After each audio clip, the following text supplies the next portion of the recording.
माता की। भारत माता की।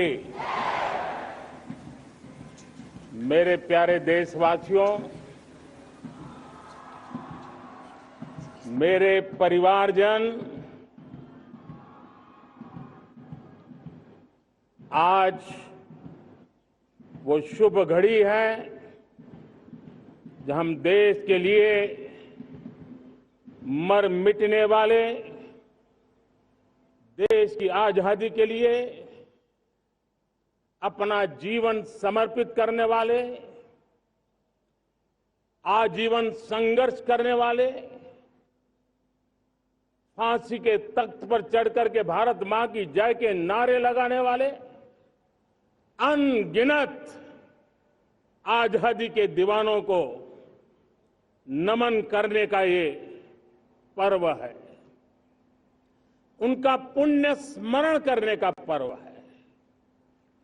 आजादी के दीवानों ने आज हमें आजादी के इस पर्व में स्वतंत्रता की सांस लेने के लिए सौभाग्य दिया है।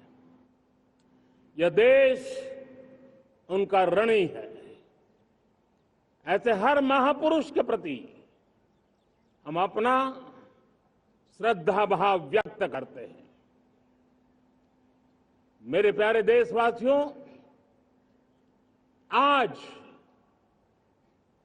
जो महानुभाव राष्ट्र रक्षा के लिए और राष्ट्र निर्माण के लिए पूरी लगन से, पूरी प्रतिबद्धता के साथ देश की रक्षा भी कर रहे हैं, देश को नई ऊंचाई पर ले जाने का प्रयास भी कर रहे हैं, चाहे वो हमारा किसान हो, हमारा जवान हो, हमारे नौजवानों का हौसला हो, हमारी माताओं बहनों का योगदान हो, दलित हो, पीड़ित हो, शोषित हो, वंचित हो, अभावों के बीच भी स्वतंत्रता के प्रति उसकी निष्ठा, लोकतंत्र के प्रति उसकी श्रद्धा, ये पूरे विश्व के लिए एक प्रेरक घटना है। मैं आज ऐसे सभी को आदरपूर्वक नमन करता हूं। प्यारे देशवासियों, इस वर्ष और पिछले कुछ वर्षों से प्राकृतिक आपदा के कारण हम सबकी चिंता बढ़ती चली जा रही है। प्राकृतिक आपदा में अनेक लोगों ने अपने परिवारजन खोए हैं, संपत्ति खोई है, राष्ट्र ने भी पारावार नुकसान भोगा है। मैं आज उन सब के प्रति अपनी संवेदना व्यक्त करता हूं और मैं उन्हें विश्वास दिलाता हूं, यह देश इस संकट की घड़ी में उन सब के साथ खड़ा है। मेरे प्यारे देशवासियों, हम जरा आजादी के पहले के वो दिन याद करें। सैकड़ों साल की गुलामी, हर कालखंड संघर्ष का रहा। युवा हो, बुजुर्ग हो, किसान हो, महिला हो, आदिवासी हो, उन्होंने गुलामी के खिलाफ जंग लड़ते रहे, अविरत जंग लड़ते रहे। इतिहास गवाह है कि 1857 के स्वतंत्रता संग्राम जिसको हम याद करते हैं, उसके पूर्व भी हमारे देश के कई आदिवासी क्षेत्र थे जहां आजादी का जंग लड़ा जाता था। साथियों, गुलामी का इतना लंबा कालखंड,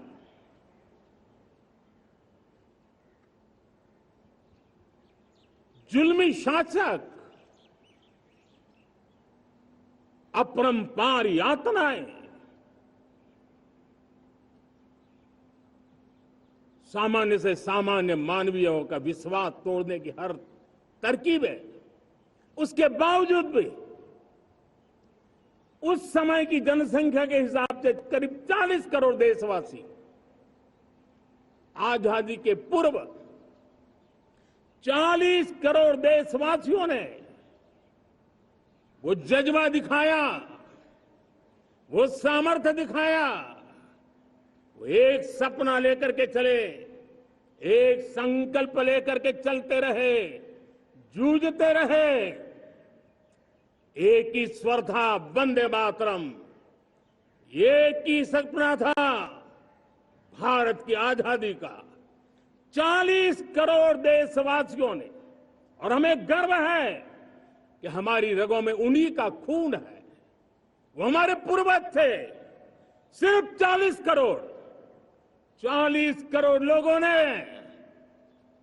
दुनिया की महासत्ता को उखाड़ करके फेंक दिया था, गुलामी की जंजीरों को तोड़ दिया था।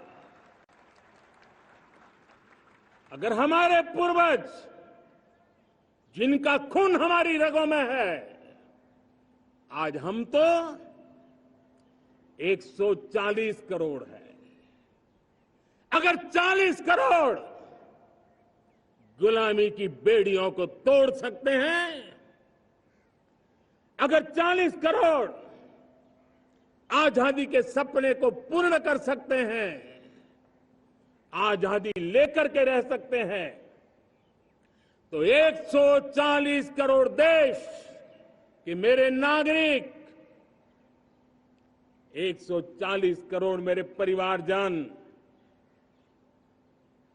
अगर संकल्प लेकर के चल पड़ते हैं, एक दिशा निर्धारित करके चल पड़ते हैं, कदम से कदम मिलाकर, कंधे से कंधा मिलाकर अगर चल पड़ते हैं, तो चुनौतियां कितनी भी क्यों ना हो, अभाव की मात्रा कितनी ही तीव्र क्यों ना हो, संसाधनों के लिए जूझने की नौबत हो तो भी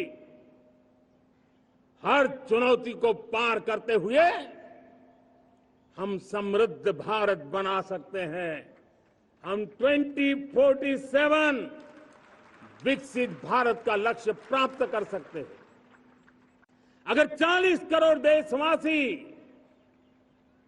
अपने पुरुषार्थ से, अपने समर्पण से, अपने त्याग से, अपने बलिदान से आजादी दे सकते हैं, आजाद भारत बना सकते हैं, तो 140 करोड़ देशवासी उसी भाव से समृद्ध भारत भी बना सकते हैं। साथियों, वो एक समय था जब लोग देश के लिए मरने के लिए प्रतिबद्ध थे और आजादी मिली थी। आज ये समय है देश के लिए जीने की प्रतिबद्धता का।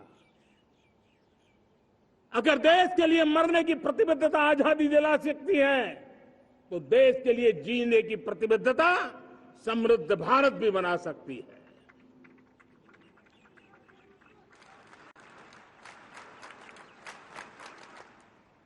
साथियों,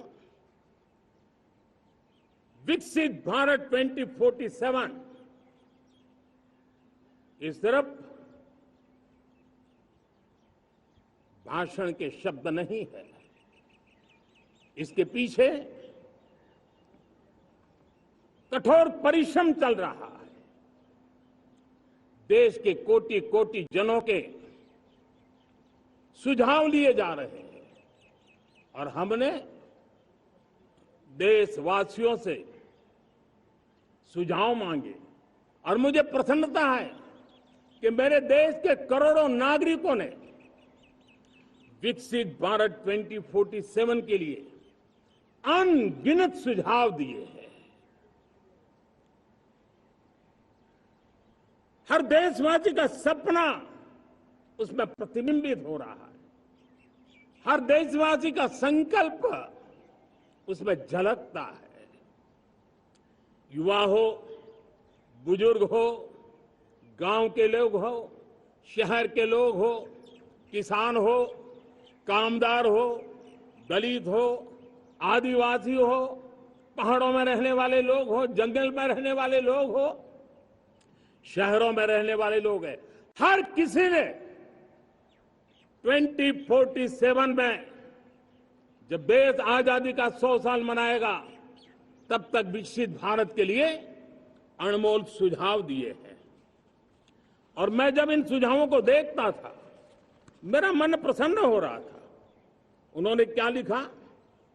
कुछ लोगों ने कहा कि दुनिया का स्किल कैपिटल बनाने का सुझाव हमारे सामने रखा। 2047 विकसित भारत के लिए कुछ लोगों ने भारत को मैन्युफैक्चरिंग का ग्लोबल हब बनाने का सुझाव दिया। कुछ लोगों ने भारत के हमारी यूनिवर्सिटीज ग्लोबल बने इसके लिए सुझाव दिया। कुछ लोगों ने यह भी कहा कि क्या आजादी के इतने सालों के बाद हमारा मीडिया ग्लोबल नहीं होना चाहिए। कुछ लोगों ने यह भी कहा कि हमारा स्किल्ड युवा विश्व की पहली पसंद बनना चाहिए। कुछ लोगों ने सुझाव दिया भारत को जल्द से जल्द जीवन के हर क्षेत्र में आत्मनिर्भर बनना चाहिए। कई लोगों ने सुझाव दिया कि हमारे किसान जो मोटा अनाज पैदा करते हैं, जिसको हम श्री अन्न कहते हैं, उस सुपर फूड को दुनिया के हर डाइनिंग टेबल पर पहुंचाना है। हमें विश्व के पोषण को भी बल देना है और भारत के छोटे किसानों को भी मजबूती देनी है। कई लोगों ने सुझाव दिया कि देश में स्थानीय स्वराज की संस्थाओं से लेकर के अनेक इकाइयां हैं, उन सब में गवर्नेंस के रिफॉर्म की बहुत जरूरत है। कई लोगों ने लिखा कि न्याय के अंदर जो विलंब हो रहा है उसके प्रति चिंता जाहिर की और ये भी कहा कि हमारे देश में न्याय व्यवस्था में रिफॉर्म की बहुत बड़ी जरूरत है। कई लोगों ने लिखा कि कई ग्रीनफील्ड सिटीज बनाने की अब समय की मांग है। किसी ने बढ़ती हुई प्राकृतिक आपदाओं के बीच शासन प्रशासन में कैपेसिटी बिल्डिंग के लिए एक अभियान चलाने का सुझाव दिया। बहुत सारे लोगों ने यह सपना भी देखा है कि अंतरिक्ष में भारत का स्पेस स्टेशन जल्द से जल्द बनना चाहिए। किसी ने कहा भारत की जो पारंपरिक ट्रेडिशनल मेडिसिन है, हमारी औषधि है, दुनिया जब आज होलिस्टिक हेल्थ केयर की तरफ जा रही है तब हमें भारत की पारंपरिक औषधियां और वेलनेस हब के रूप में भारत को विकसित करना चाहिए। कोई कहते हैं कि अब देर नहीं होनी चाहिए, भारत जल्द से जल्द दुनिया की तीसरी सबसे बड़ी इकोनॉमी बनना चाहिए। साथियों, मैं इसलिए पढ़ रहा था कि मेरे देशवासियों ने सुझाव दिए, मेरे देश के सामान्य नागरिक ने ये सुझाव हमें दिए हैं।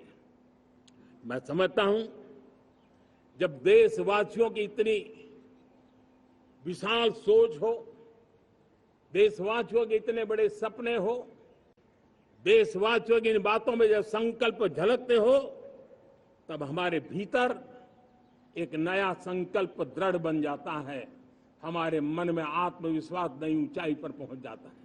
और साथियों, देशवासियों का ये भरोसा सिर्फ कोई इंटेलेक्चुअल डिबेट नहीं है, ये भरोसा अनुभव से निकला हुआ है। ये विश्वास लंबे कालखंड के परिश्रम की पैदावार है और इसलिए देश का सामान्य मानव याद करता है जब लाल किले से कहा जाता है कि हिंदुस्तान के 18,000 गांवों में समय सीमा में बिजली पहुंचाएंगे और वो काम हो जाता है, तब भरोसा मजबूत हो जाता है। जब ये तय होता है कि आजादी के इतने सालों के बाद भी 2.5 करोड़ परिवार ऐसे हैं जहां बिजली नहीं है, वो अंधेरे में जिंदगी गुजारते हैं, 2.5 करोड़ घरों में बिजली पहुंच जाती है, तब सामान्य मानवीय का भरोसा बढ़ जाता है। जब लाल-किले से स्वच्छ भारत की बात कही जाए, तब इस देश के अग्रिम हरोड़ पंक्ति में बैठे हुए लोग हो, गांव के लोग हो, गरीब बस्ती में रहने वाले लोग हो, छोटे छोटे बच्चे हो, हर परिवार के अंदर स्वच्छता का वातावरण बन जाए, स्वच्छता की चर्चा हो, स्वच्छता के संदर्भ में एक दूसरे को रोक टोकने का निरंतर प्रयास चलता रहे। मैं समझता हूं कि ये भारत के अंदर आई हुई नई चेतना का प्रतिबिंब है। जब देश के सामने लाल किले से कहा जाए कि आज हमारे परिवारों में 3 करोड़ परिवार ऐसे हैं जिनके घर में नल से जल मिलता है, आवश्यक है हमारे इन परिवारों को पीने का शुद्ध पानी पहुंचे।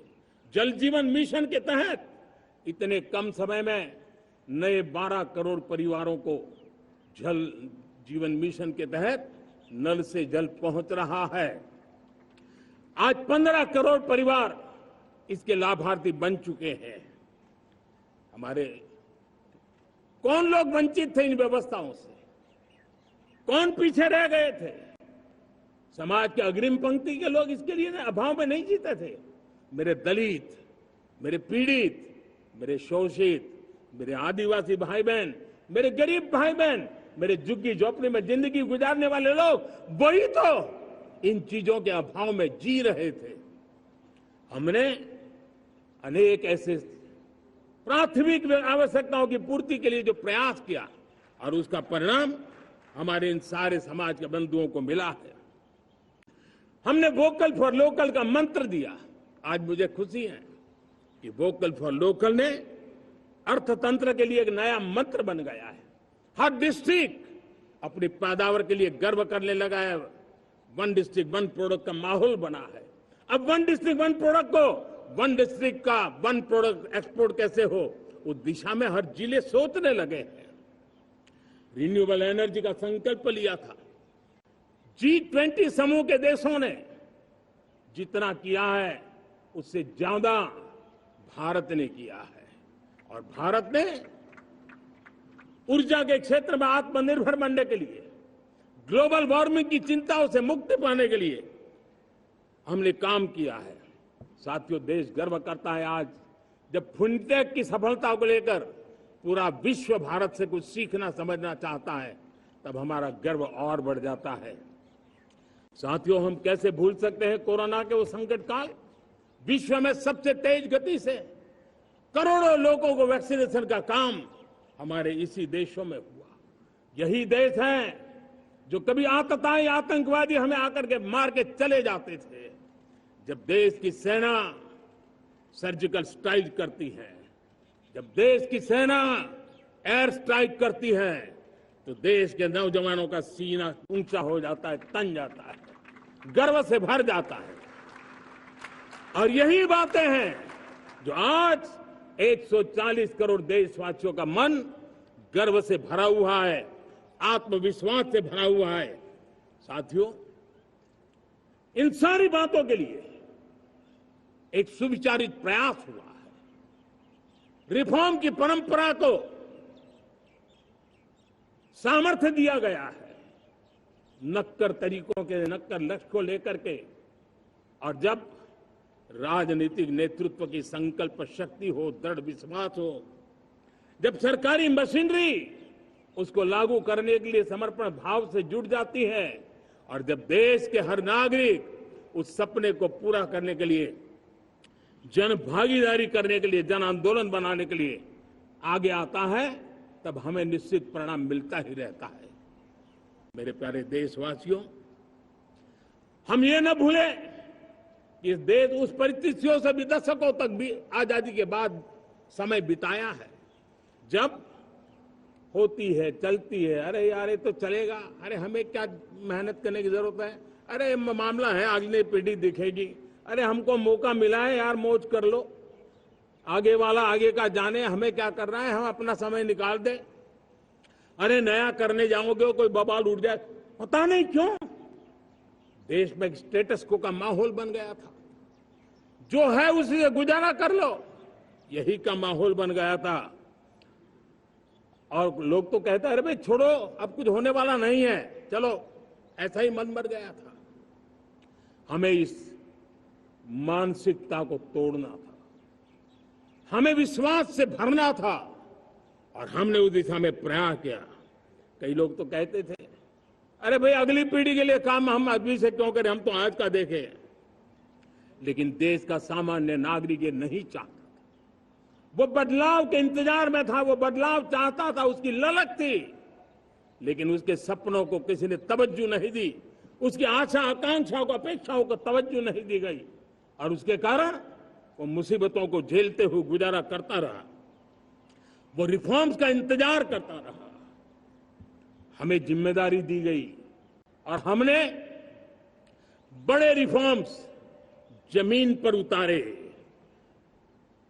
गरीब हो, मिडिल क्लास हो, हमारे वंचित लोग हो, हमारी बढ़ती जाती शहरी आबादी हो, हमारे नौजवानों के सपने हो, संकल्प हो, आकांक्षाएं हो, उनके जीवन में बदलाव लाने के लिए रिफॉर्म का मार्ग हमने चुना।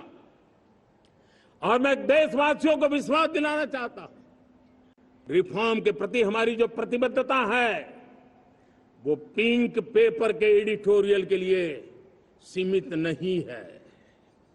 हमारे रिफॉर्म्स की ये प्रतिबद्धता है, वो 4 दिन की वाहवाही के लिए नहीं है। हमारी रिफॉर्म्स की प्रक्रिया किसी मजबूरी में नहीं है, देश को मजबूती देने के इरादे से है। और इसलिए मैं आज कह सकता हूं, रिफॉर्म का हमारा मार्ग एक प्रकार से ग्रोथ की ब्लूप्रिंट बनी हुई है। ये हमारा रिफॉर्म, ये ग्रोथ, ये बदलाव, ये सिर्फ डिबेट क्लब के लिए, इंटेलेक्चुअल सोसाइटी के लिए, एक्सपर्ट लोगों के लिए सिर्फ चर्चा का विषय नहीं है। साथियों, हमने राजनीतिक मजबूरी के कारण नहीं किया है। हम जो कुछ भी कर रहे हैं वो राजनीति का भागा गुणा करके नहीं सोचते हैं। हमारा एक ही संकल्प होता है, नेशन फर्स्ट, नेशन फर्स्ट, राष्ट्र हित सुप्रीम, ये मेरा भारत महान बने, इसी संकल्प को लेकर के हम कदम उठाते हैं। साथियों, जब रिफॉर्म की बात आती है, एक लंबा परिवेश है। अगर मैं उसकी चर्चा में चला जाऊंगा तो शायद घंटों निकल जाएंगे, लेकिन मैं एक छोटा सा उदाहरण देना चाहता हूं। बैंकिंग क्षेत्र में जो रिफॉर्म हुआ, आप सोचिए बैंकिंग क्षेत्र का क्या हाल था। न विकास होता था, न विस्तार होता था, न विश्वास बढ़ता था। इतना ही नहीं, जिस प्रकार की कारनामे चले उसके कारण हमारे बैंक संकटों से गुजर रहे थे। हमने बैंकिंग सेक्टर को मजबूत बनाने के लिए अनेकविध रिफॉर्म्स किए, और आज उसका कारण हमारी बैंक विश्व में जो इन्हीं गुनी मजबूत बैंक के हैं, उसमें भारतीय बैंकों ने अपना स्थान बनाया है। और जब बैंक मजबूत होती है ना, तब फॉर्मल इकोनॉमी की ताकत भी बढ़ती है। जब बैंक की व्यवस्था बन जाती है, जब सामान्य खास करके मध्यम वर्ग के परिवार की जो रिक्वायरमेंट होती है, उसको पूरा करने की सबसे बड़ी ताकत बैंकिंग सेक्टर में होती है। अगर उसको होम लोन चाहिए, उसको व्हीकल का लोन चाहिए, मेरे किसान को ट्रैक्टर के लिए लोन चाहिए, मेरे नौजवानों को स्टार्टअप के लिए लोन चाहिए, मेरे नौजवानों को कभी पढ़ने के लिए, एजुकेशन के लिए लोन चाहिए, किसी को विदेश जाने के लिए लोन चाहिए, ये सारी बातें उसे संभव होती है। मुझे तो खुशी है कि मेरे पशुपालक भी, मेरे मछली पालन करने वाले भाई बहन भी आज बैंकों से लाभ ले रहे हैं। मुझे खुशी है मेरे रेहड़ी पटरी वाले लाखों भाई बहन आज बैंक से साथ जुड़ करके अपनी नई ऊंचाइयों को प्राप्त कर रहे हैं और विकास की दिशा में वो भागीदार बन रहे हैं। हमारे एमएसएमई, हमारे लघु उद्योग के लिए तो बैंक एक सबसे बड़ी सहायक होती है। उसको रोजमर्रा पैसों की जरूरत होती है अपने नित्य मर्जी पर प्रगति के लिए, और उस काम को हमारी मजबूत बैंकों के कारण संभव हुआ है। साथियों, दुर्भाग्य से हमारे देश में आजादी तो मिली, लेकिन लोगों को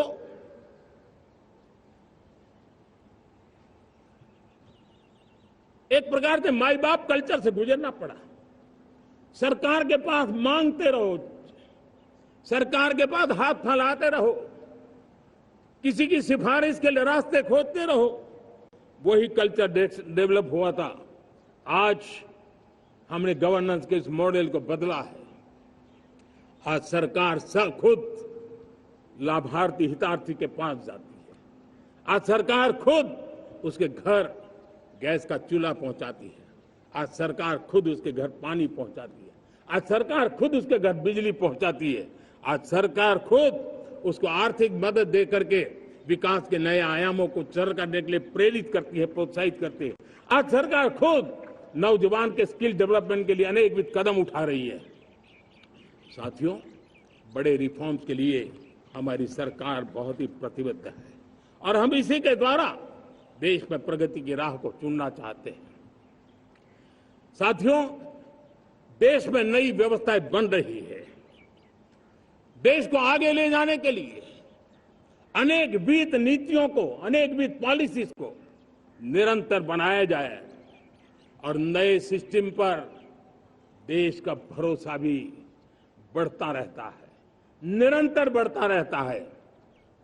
आज जो 20-25 साल का नौजवान है, जो 10 साल पहले जब 12-15 साल की उम्र का नौजवान था, उसने अपनी आंखों के सामने ये बदलाव देखा है। 10 साल के भीतर भीतर उसके सपनों को आकार मिला है, धार मिली है और उसके आत्मविश्वास में एक नई चेतना जगी है और वही देश का एक नया सामर्थ्य के रूप में उभरना है। आज विश्व भर में भारत की साख बढ़ी है, भारत के प्रति देखने का नजरिया बदला है। आज विश्व में युवाओं के लिए संभावनाओं के द्वार खुले हैं। रोजगार के अनगिनत नए अवसर जो शायद आजादी के इतने सालों के बाद भी नहीं आए थे, वो आज उनके दरवाजे पर दस्तक दे रहे हैं। संभावनाएं बढ़ती गई हैं, नए मौके बन रहे हैं। मेरे देश के युवाओं को अब धीरे धीरे चलने का इरादा नहीं है। मेरा देश का नौजवान इंक्रीमेंटल प्रगति में विश्वास नहीं करता। मेरा देश का नौजवान छलांग मारने के मूड में है। वो छलांग मार के नई सिद्धियों को प्राप्त करने के मूड में है। मैं कहना चाहूंगा, भारत के लिए गोल्डन एरा है। वैश्विक परिस्थितियों की तुलना में भी देखें, ये गोल्डन एरा है। ये हमारा स्वर्णिम कालखंड है। मेरे प्यारे देशवासियों, ये अवसर हमें जाने नहीं देना है।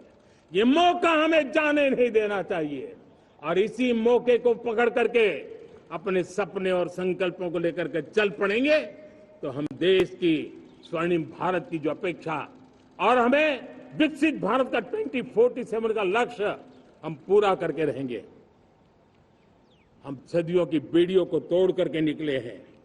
आज टूरिज्म का क्षेत्र हो, एमएसएमई का क्षेत्र हो, एजुकेशन हो, हेल्थ सेक्टर हो, ट्रांसपोर्ट सेक्टर हो, खेती और किसानी का सेक्टर हो, हर सेक्टर में एक नया आधुनिक सिस्टम बन रहा है। हम विश्व की बेस्ट प्रैक्टिसेस को भी आगे देख रखते हुए हम हमारे देश की परिस्थितियों के अनुसार आगे बढ़ना चाहते हैं। हर सेक्टर में आधुनिकता की जरूरत है, नएपन की जरूरत है, टेक्नोलॉजी को जोड़ने की जरूरत है और हर सेक्टर में हमारी नई नीतियों के कारण इन सारे क्षेत्रों में एक नया सपोर्ट मिल रहा है, नई ताकत मिल रही है। हमारे सारे अवरोध हटे, हमारी बंदी से दूर हो, हम पूरे सामर्थ्य के साथ चल पड़े, खिल उठे, सपनों को पा करके रहे, सिद्धि को हम अपने निकट देखें, हम आत्मसात करें, उस दिशा में हम चलना है। अब आप देखिए कितना बड़ा बदलाव रहा है। मैं एकदम जमीनी स्तर की बात करूं, विमेन सेल्फ हेल्प ग्रुप, आज 10 साल में हमारे 10 करोड़ बहनें विमेन सेल्फ हेल्प ग्रुप में जुड़ी हैं। 10 करोड़ नई बहनें।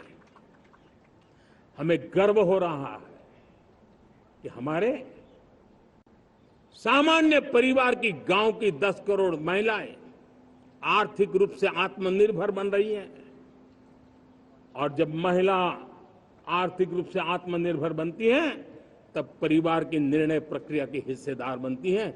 एक बहुत बड़ी सामाजिक परिवर्तन की गारंटी लेकर के आती है। मुझे गर्व है इस बात पर, लेकिन साथ साथ मुझे गर्व इस बात का भी है कि हमारे सीईओ आज दुनिया भर के अंदर अपनी धाक जमा रहे हैं। भारत के हमारे सीईओ विश्व भर में अपनी धाक जमा रहे हैं। हमारे लिए खुशी की बात है कि एक तरफ मेरे सीईओ दुनिया भर में नाम कमा रहे हैं, भारत का नाम बढ़ा रहे हैं, तो दूसरी तरफ विमेन सेल्फ हेल्प ग्रुप से 1 करोड़ मेरी सामान्य परिवार की माताएं बहनें लखपति दीदी बनती है। मेरे लिए ये भी उतना ही गर्व की बात है। अब हमने सेल्फ हेल्प ग्रुप को 10 लाख रुपए से 20 लाख रुपए देने का निर्णय किया है। अब तक 9 लाख करोड़ रुपए बैंकों के माध्यम से हमारे इन विमेन सेल्फ हेल्प ग्रुप को मिले हैं, और जिसकी मदद से वो अपने अनेकविध कामों को बढ़ावा रहे हैं। मेरे साथियों, मेरे नौजवान इस तरफ ध्यान दें। स्पेस सेक्टर एक फ्यूचर है हमारे साथ जुड़ा हुआ, एक महत्वपूर्ण पहलू है। हम उस पर भी बल दे रहे हैं। हमने स्पेस सेक्टर में बहुत रिफॉर्म किए हैं। जिन बंधनों में हमने स्पेस सेक्टर को बांध के रखा था, उसे हमने खोल दिया है। आज सैकड़ों स्टार्टअप्स स्पेस के सेक्टर में आ रहे हैं। वाइब्रेंट बनता जाता हमारा स्पेस सेक्टर भारत को एक शक्तिशाली राष्ट्र बनाने का एक महत्वपूर्ण अंग है, और हम इसको दूर की सोच के साथ मजबूती दे रहे हैं। आज private satellite, private rocket launch हो रहे हैं। ये गर्व की बात है। आज मैं कह सकता हूं, जब नीति सही होती है, नियत सही होती है और पूर्ण समर्पण से राष्ट्र का कल्याण यही मंत्र होता है, तो निश्चित परिणाम हम प्राप्त करके रहते हैं। मेरे प्यारे देशवासियों, आज देश में नए अवसर बने, तब मैं कह सकता हूं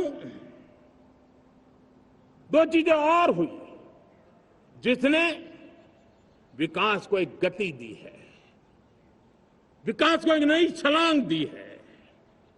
और ये है, पहला है आधुनिक इंफ्रास्ट्रक्चर का निर्माण।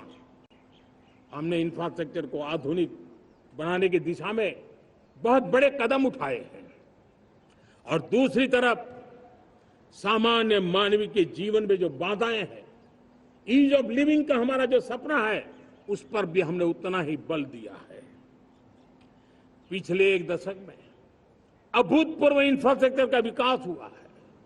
रेल हो, रोड हो, एयरपोर्ट हो, पोर्ट हो, ब्रॉडबैंड कनेक्टिविटी हो, गांव गांव नए स्कूल बनाने की बात हो, जंगलों में स्कूल बनाने की बात हो, दूर सुदूर इलाकों में अस्पताल बनाने की बात हो, आरोग्य मंदिर बनाने की बात हो, मेडिकल कॉलेजों का काम हो, आयुष्मान आरोग्य मंदिरों का निर्माण चलता हो, 60,000 से ज्यादा अमृत सरोवर बने हो, 2 लाख पंचायतों तक ऑप्टिकल फाइबर नेटवर्क पहुंचा हो, नहरों का एक बहुत बड़ा जाल बिछाया जा रहा हो, 4 करोड़ पक्के घर बनना, गरीबों को एक नया आश्रय मिलना, 3 करोड़ नए घर बनाने के संकल्प के साथ आगे बढ़ने की हमारी कोशिश हो। हमारा पूर्वी भारत, नॉर्थ ईस्ट, उसका इलाका आज इंफ्रास्ट्रक्चर के लिए जाने जाना लगा है। और हमने ये जो कायाकल्प किया है, उसका सबसे बड़ा लाभ समाज के उन वर्गों तक हम पहुंचे हैं जो ग्रामीण सड़कें वहां बनी है, जिनकी तरफ कोई देखता नहीं था, जिस इलाकों को नहीं देखता था, जिन गांवों को नहीं देखता था। दलित हो, पीड़ित हो, शोषित हो, वंचित हो, पिछड़े हो, आदिवासी हो, जंगल में रहने वाले हो, दूर सुदूर पहाड़ों में रहने वाले हो, सीमावर्ती स्थान पर रहने वाले हो, हमने उनकी आवश्यकता की पूर्ति की है। हमारे मछुआरे भाई बहनों की आवश्यकताओं को पूरा करना, हमारे पशुपालकों के जीवन को बदलना, एक प्रकार से सर्वांगीण विकास का प्रयास हमारी नीतियों में रहा, हमारी नीयत में रहा है, हमारे रिफॉर्म में रहा है, हमारे कार्यक्रमों में रहा है, हमारी कार्यशैली में रहा है। और उस सबसे बड़ा लाभ मेरे युवाओं को होता है। उनको नए नए अवसर मिलते हैं, नए नए क्षेत्र में कदम रखने का उसके लिए संभावनाएं बन जाती है, और वही तो सबसे ज्यादा रोजगार दे रहा है। और सबसे ज्यादा रोजगार प्राप्त करने का अवसर इन्हीं समय में उनको मिला है। हमारा जो मध्यम वर्गीय परिवार है, मध्यम वर्गीय परिवार को क्वालिटी ऑफ लाइफ, वो स्वाभाविक उसकी अपेक्षा रहती है। वो देश के लिए बहुत देता है, तो देश का भी दायित्व है कि उसकी जो क्वालिटी ऑफ लाइफ में जो उसकी अपेक्षाएं हैं, सरकार की कठिनाइयों से मुक्ति की उसकी जो अपेक्षाएं हैं, उसको पूर्ण करने के लिए हम निरंतर प्रयास करते हैं। और मैंने तो सपना देखा है कि 2047 जब विकसित भारत का सपना होगा, तो उसकी एक इकाई ये भी होगी कि सामान्य मानव के जीवन में सरकार की दखलें कम हो, जहां सरकार की जरूरत हो वहां अभाव न हो, और जहां सरकार की बेकारण प्रभाव भी न हो, इस प्रकार की व्यवस्था पर हम प्रतिबद्ध हैं। मेरे प्यारे देशवासियों, हम छोटी छोटी जरूरतों पर भी ध्यान देते हैं, हम छोटी छोटी आवश्यकताओं पर ध्यान देते हैं और उसको लेकर हम चलते हैं। चाहे हमारे गरीब का घर का चूल्हा जलता रहे, गरीब की मां को कभी आंसू पी करके सोना न पड़े, और इसके लिए मुफ्त इलाज की योजना हमारी चल रही है। बिजली, पानी, गैस अब सैचुरेशन के मूड पर है, और जब हम सैचुरेशन की बात करते हैं वो 100% होता है। जब सैचुरेशन होता है तो उसको जातिवाद का रंग नहीं लगता है। जब सैचुरेशन होता है तो उसमें पांथिकता का रंग नहीं लगता है। जब सैचुरेशन का मंत्र होता है तब सच्चे अर्थ में सबका साथ सबका विकास का मंत्र साकार होता है। लोगों के जीवन में सरकार की दखल कम हो, उस दिशा में हमने हजारों कंप्लायंसेस के लिए सरकार सामान्य मानवी पर बोझ डालती थी, उन सारे कंप्लायंसेस को दूर किया। हमने देशवासियों के लिए 1,500 से ज्यादा कानूनों को खत्म कर दिया, ताकि कानूनों की जंजाल के अंदर देशवासियों को फंसना न पड़े। हमने छोटी छोटी गलतियों के कारण ऐसे कानून बने थे उनको जेल में अंदर धकेल दिया जाए। हमने उन छोटे छोटे कारणों से जेल जाने के जो परंपराएं थी, उन सारे कानूनों को नष्ट कर दिया और उसको कानूनों को जेल भेजने के प्रावधान को व्यवस्था से बाहर कर दिया है। आज हमने जो आजादी की विरासत के गर्व की बात हम जो करते हैं, सदियों से हमारे पास जो क्रिमिनल लॉ थे, आज हमने उसको नए क्रिमिनल लॉ, जिसको हमने न्याय संहिता के रूप में, और जिसके मूल में दंड नहीं पर नागरिक को न्याय, इस भाव को हमने प्रबल बनाया है। ईज ऑफ लिविंग बनाने के लिए देशव्यापी मिशन में काम करे। हर लेवल पर मैं सरकार के प्रतिनिधियों का आह्वान करता हूं। मैं जनप्रतिनिधि, वो किसी भी दल के क्यों न हो, किसी भी राज्य के क्यों न हो, सबसे आग्रह करता हूं कि हमने एक मिशन मोड में ईज ऑफ लिविंग के लिए कदम उठाने चाहिए। मैं हमारे युवाओं को, प्रोफेशनल्स को, सबको मैं कहना चाहता हूं, आप अपने स्थान पर जहां पर आपको छोटी छोटी दिक्कतें होती है, आप उसके सॉल्यूशन को लेकर के सरकार को चिट्ठी लिखते रहिए। सरकार को बताइए कि बिना कारण की कठिनाइयां है, उसको दूर करने से कोई नुकसान नहीं है। मैं पक्का मानता हूं आज सरकारें संवेदनशील है। हर सरकार, स्थानीय स्वराज की संस्था होगी या राज्य सरकार होगी या केंद्र सरकार होगी, उसको तवज्जो देगी। गवर्नेंस में रिफॉर्म्स, ये हमें विकसित भारत 2047 के सपने के लिए हमने उसको जोर लगा करके आगे बढ़ाना होगा, ताकि सामान्य मानवी के जीवन में अवकाश ही अवकाश पैदा हो, रुकावटें खत्म होती चली जाए। नागरिकों का डिग्निटी ऑफ सिटीजन, नागरिकों के जीवन में सम्मान मिले। डिलीवरी के संबंध में कभी किसी को ये कहने की मोहब्बत ना आया कि ये तो मेरा हक था, मुझे मिला नहीं, उसको खोजना न पड़े। सरकार के गवर्नेंस में डिलीवरी सिस्टम को और मजबूती चाहिए। आप देखिए, देश में जब हम रिफॉर्म की बात करते हैं आज देश में करीब करीब 3 लाख संस्थाएं काम कर रही है, चाहे पंचायत हो, नगर पंचायत हो, नगर पालिका हो, महानगर पालिका हो, यूटी हो, स्टेट हो, डिस्ट्रिक्ट हो, केंद्र, छोटी मोटी 3 लाख करीब करीब इकाइयां हैं। अगर ये हमारे 3 लाख इकाइयों को मैं आज आह्वान करता हूं कि अगर आप साल में अपने स्तर पर जिन चीजों की जरूरत है सामान्य मानव के लिए 2 रिफॉर्म करें, ज्यादा नहीं कह रहा हूं मेरे साथियों, एक पंचायत हो, एक राज्य सरकार हो, कोई विभाग हो, सिर्फ 1 साल में 2 रिफॉर्म और उसको जमीन पर उतारे। आप देखिए, हम देखते ही देखते 1 साल में करीब करीब 25-30 लाख रिफॉर्म कर सकते हैं। जब 25-30 लाख रिफॉर्म हो जाए तब सामान्य मानवी का विश्वास कितना बढ़ जाएगा, उसकी शक्ति राष्ट्र को नई ऊंचाई पर ले जाने में कितनी काम आएगी। और इसलिए हम अपने स्तर पर होती है चलती से मुक्ति पाकर के बदलावों के लिए आगे आए, हिम्मत के साथ आगे आए। और सामान्य मानवी की जरूरत, छोटी छोटी जरूरत होती है, पंचायत लेवल पर भी वो मुसीबतें झेल रहा है, उन मुसीबतों से हम मुक्ति दिलाएं तो मुझे पक्का विश्वास है कि हम सपनों को पार कर सकते हैं। मेरे प्यारे देशवासियों, आज देश आकांक्षाओं से भरा हुआ है। हमारे देश का नौजवान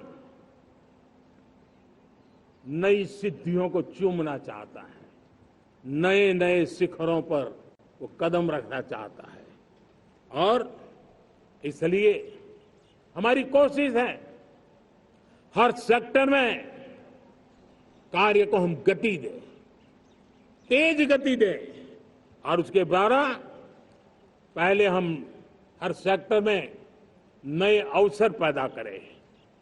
दूसरा, ये बदलती हुई व्यवस्थाओं के लिए जो सपोर्टिव इंफ्रास्ट्रक्चर चाहिए, उन इंफ्रास्ट्रक्चर पर हम बदलाव के मजबूती देने की दिशा में काम करें। और तीसरी बात है, नागरिकों की मूलभूत सुविधाओं के विषय में हम प्राथमिकता दें, उसको बल दें। इन तीनों भारत में एक एस्पिरेशनल सोसाइटी का निर्माण किया है और उसके परिणाम स्वरूप आज समाज खुद एक विश्वास से भरा हुआ है। हमारे देशवासियों की आकांक्षा है, उनके एस्पिरेशंस, हमारे नौजवानों की ऊर्जा, हमारे देश के सामर्थ्य के साथ जोड़ करके हम आगे बढ़ने की एक ललक लेकर के चल रहे हैं। मुझे विश्वास है रोजगार और स्वरोजगार नए रिकॉर्ड के अवसर पर हम काम किया है। प्रति व्यक्ति आज आय दोगुनी करने में हम सफल हुए हैं। ग्लोबल ग्रोथ में भारत का योगदान बड़ा है। भारत का एक्सपोर्ट लगातार बढ़ रहा है। विदेशी मुद्रा भंडार लगातार बढ़ा हुआ है, पहले से 2 गुना पहुंचा है। ग्लोबल संस्थानों का भारत के प्रति भरोसा बढ़ा है। मुझे विश्वास है भारत की दिशा सही है, भारत की गति तेज है और भारत के सपनों में सामर्थ्य है, लेकिन इन सबके साथ संवेदनशीलता का हमारा मार्ग हमारे लिए ऊर्जा में एक नई चेतना भरता है। मम भाव हमारे कार्य की शैली है। समभाव भी चाहिए, मम भाव भी चाहिए, उसको लेकर के हम चल रहे हैं। साथियों, मैं जब कोरोना काल को याद करता हूं, कोरोना की वैश्विक महामारी के बीच सबसे तेजी से इकोनॉमी को बेहतर बनाने वाला कोई देश है तो वो देश भारत है। तब लगता है कि हमारी दिशा सही है। जब जात पात मत पंथ ऊपर उठकर हर घर तिरंगा फहराया जाता है, तब लगता है देश की दिशा सही है। आज पूरा देश तिरंगा है, हर घर तिरंगा है। न कोई जात है, न कोई पात है, न कोई ऊंच है, न कोई नीच है, सभी भारतीय है। यही तो हमारी दिशा की ताकत है। जब हम 25 करोड़ लोगों को गरीबी से बाहर निकालते हैं, तब हमारा विश्वास पक्का हो जाता है कि हमने गति को बराबर मेंटेन किया है और सपनों को साकार करना दूर नहीं है।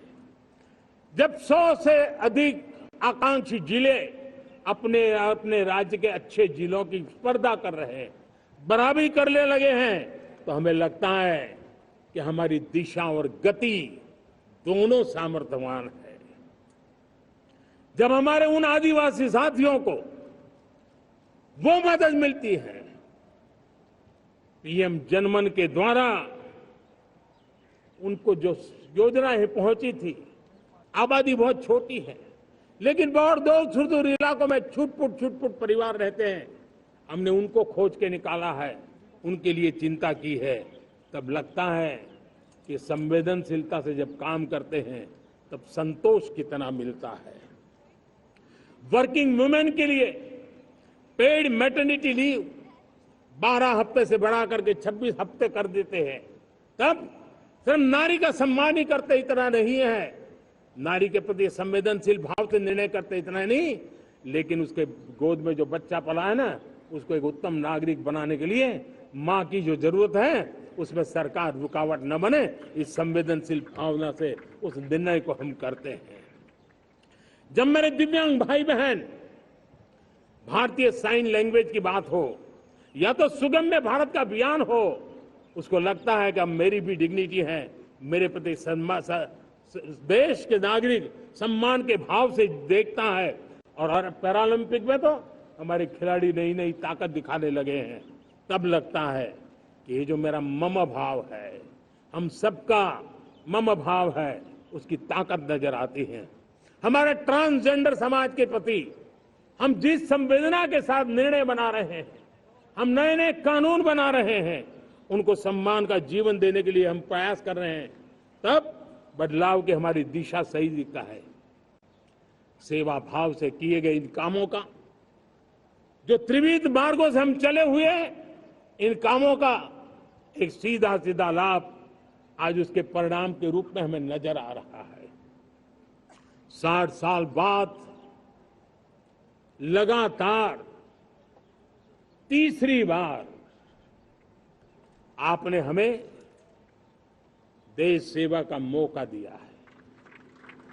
मेरे 140 करोड़ देशवासी, आपने जो आशीर्वाद दिए हैं, उस आशीर्वाद में मेरे लिए एक ही संदेश है, जन जन की सेवा, हर परिवार की सेवा, हर क्षेत्र की सेवा, और सेवा भाव से समाज की शक्ति को साथ लेकर के विकास की नई ऊंचाइयों पर पहुंचना। 2047 विकसित भारत के सपने को लेकर के चलना, उसी एक संदेश को लेकर मैं आज लाल किले की प्राचीर से हमें आशीर्वाद देने के लिए मैं कोटि कोटि देशवासियों का सर झुका करके आभार व्यक्त करता हूं। मैं उनके प्रति नतमस्तक होता हूं और मैं उनको विश्वास दिलाता हूं कि हमें नई ऊंचाइयों को नए जोश के साथ आगे बढ़ना है। हमें सिर्फ जो हो गया है वो संतोष मान करके बैठने वाले हम लोग नहीं हैं, वो हमारे संस्कार में नहीं है। हम कुछ और करने के लिए, कुछ और आगे बढ़ने के लिए और कुछ और नई ऊंचाइयों को पार करने के लिए हम आगे बढ़ना चाहते हैं।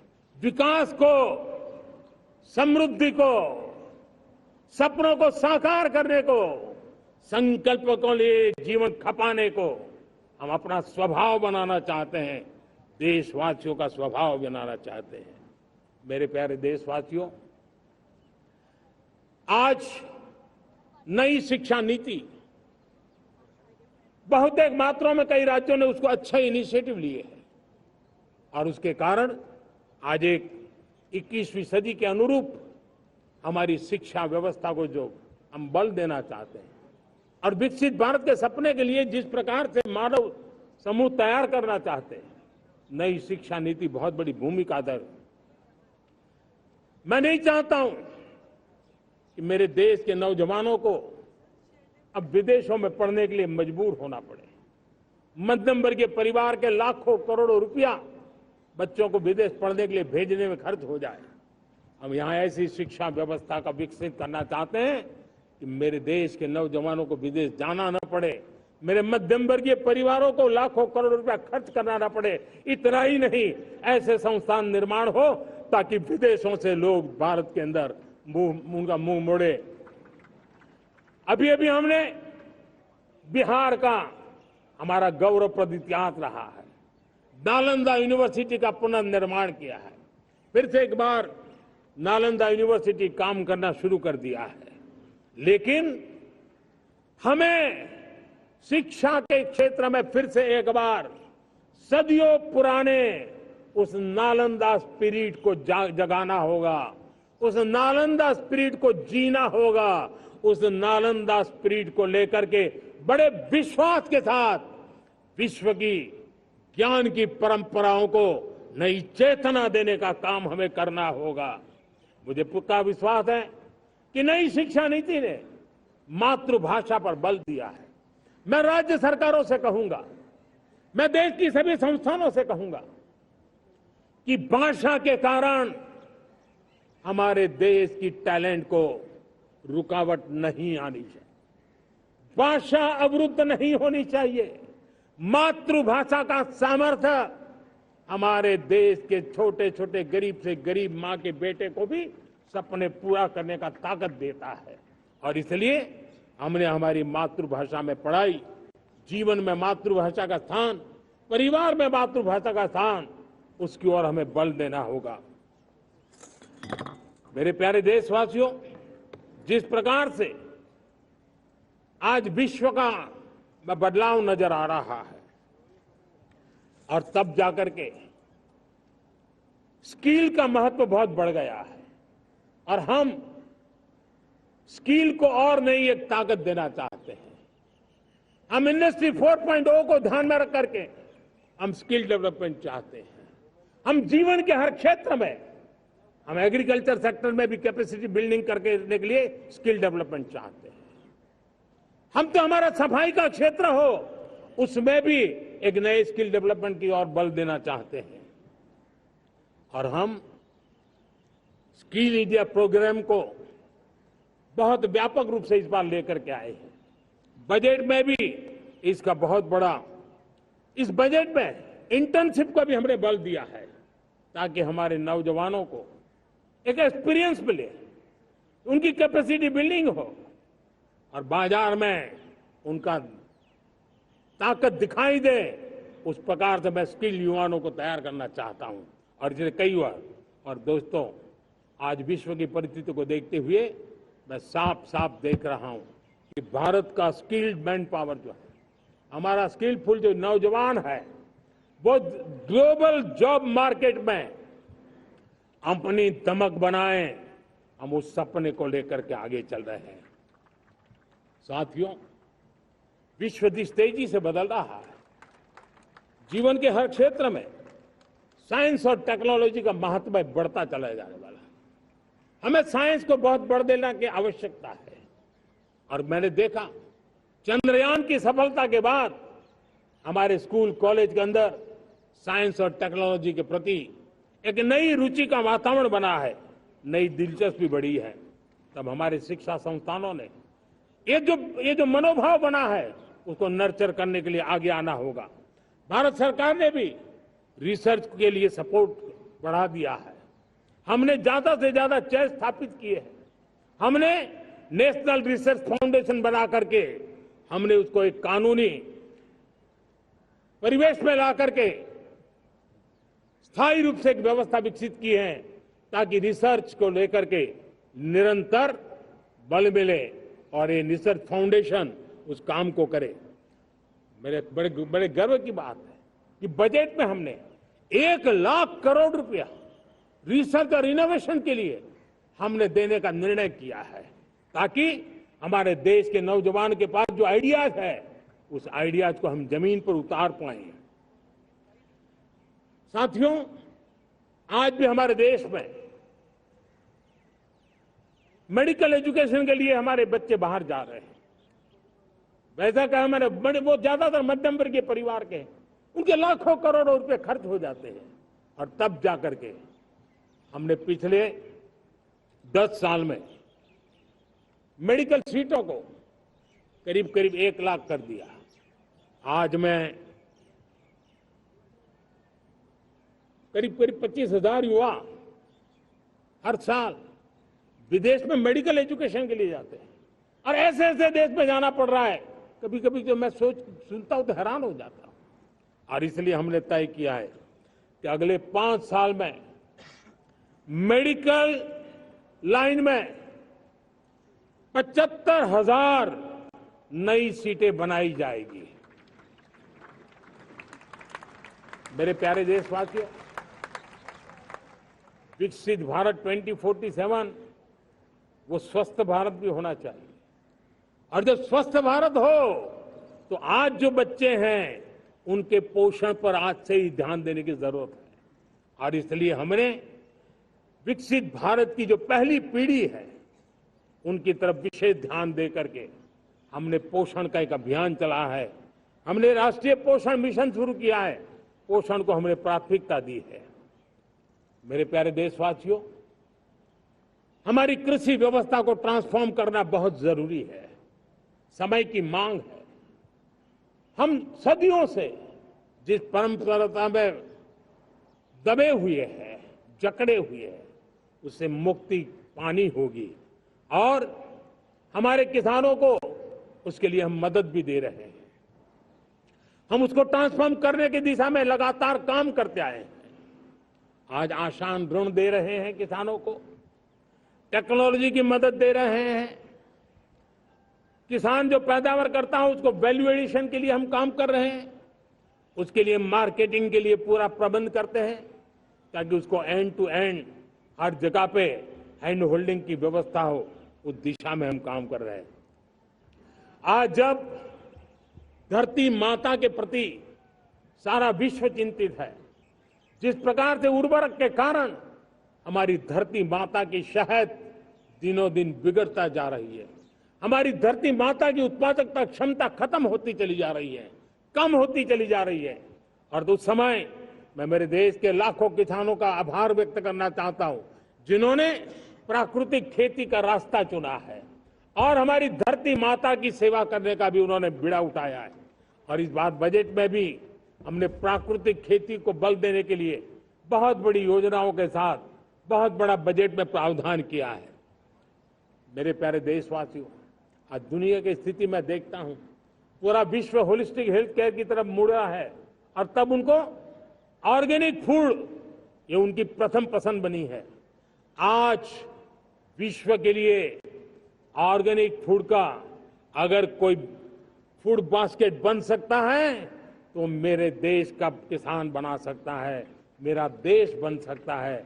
और इसलिए हम आने वाले दिनों में उस सपने को लेकर के आगे चलना चाहते हैं ताकि ऑर्गेनिक फूड की जो विश्व की मांग है, उस ऑर्गेनिक फूड का बास्केट हमारा देश कैसे बने, किसानों का जीवन आसान बने, गांव में टॉप क्लास इंटरनेट कनेक्टिविटी मिले, किसानों को स्वास्थ्य सुविधाएं मिले, किसान के बच्चों को पढ़ने के लिए स्मार्ट स्कूल अवेलेबल हो, किसान के बच्चों को रोजगार उपलब्ध हो।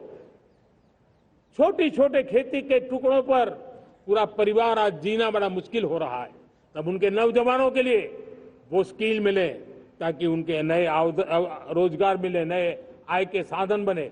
इसका एक कॉम्प्रिहेंसिव प्रयास हम कर रहे हैं। बीते वर्षों में वुमेन लेड डेवलपमेंट मॉडल पर हमने काम किया है। इनोवेशन हो, एम्प्लॉयमेंट हो, एंटरप्रेन्योरशिप हो, हर सेक्टर में महिलाओं के कदम बढ़ते जा रहे हैं। महिलाएं सिर्फ भागीदारी बढ़ा रही है ऐसा नहीं, महिलाएं नेतृत्व दे रही है। आज अनेक क्षेत्रों में, आज हमारे रक्षा क्षेत्र में देखिए, हमारा एयरफोर्स हो, हमारी आर्मी हो, हमारी नेवी हो, हमारा स्पेस सेक्टर हो, आज हमारी महिलाओं का हम दमखम देख रहे हैं। देश के लिए लेकिन दूसरी तरफ कुछ चिंता की बातें भी आती है और मैं आज लाल किले से फिर बार एक अपनी पीड़ा व्यक्त करना चाहता हूं। एक समाज के नाते हमें गंभीरता से सोचना होगा कि हमारी माताओं, बहनों, बेटियों के प्रति जो अत्याचार हो रहे हैं, उसके प्रति देश का आक्रोश है, जन सामान्य का आक्रोश है। इस आक्रोश को मैं महसूस कर रहा हूं। इसको देश को, समाज को, हमारी राज्य सरकारों को गंभीरता से लेना होगा। महिलाओं के विरुद्ध अपराधों की जल्द से जल्द जांच हो, राक्षसी कृत्य करने वालों को जल्द से जल्द कड़ी सजा हो, वो समाज में विश्वास पैदा करने के लिए जरूरी है।